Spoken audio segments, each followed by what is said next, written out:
আসসালামু আলাইকুম। আজকে আমরা জানবো ইরানের সর্বোচ্চ ধর্মীয় নেতা আয়াতুল্লাহ খামেনির শৈশব থেকে সর্বোচ্চ নেতা হওয়ার গল্প। আয়াতুল্লাহ আলী খামেনি 1939 সালে 17 জুলাই ইরানের মাসদাহ শহরে জন্মগ্রহণ করেন। তার পরিবার ছিল ধর্মপ্রাণ ও শিক্ষিত। খামেনি ছোটবেলা থেকে ইসলামিক পড়াশোনায় আগ্রহী ছিলেন এবং মাসদাহ ও ক্রমে উচ্চ ইসলামিক শিক্ষা গ্রহণ করেন। শিক্ষা ও রাজনৈতিক জীবন। খামেনি ইসলামিক ফিকাহ, তাফসির এবং দর্শনের উপর গভীর দক্ষতা অর্জন করেন। তিনি স্থায়ী আলেমদের সঙ্গে উঠা বসা করতেন এবং রাজনীতিতে সক্রিয় হয়ে ওঠেন। ইরানের রাজতন্ত্রের বিরুদ্ধে আয়াতুল্লাহ রুহুল্লাহ খামেনির নেতৃত্বাধীন আন্দোলনে যোগদান করেন। ইসলামিক বিপ্লবে ভূমিকা। খামেনি ইরানের 1979 সালের ইসলামিক বিপ্লবে গুরুত্বপূর্ণ ভূমিকা পালন করেন।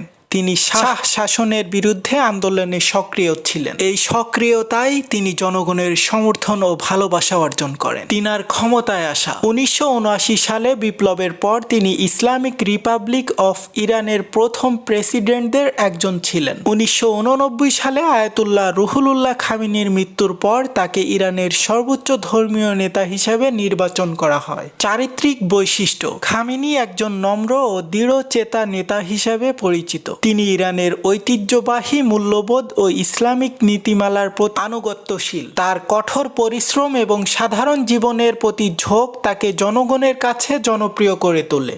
এইসে গ্লোবাল নিউজে আপনাদের সকলকে স্বাগতম।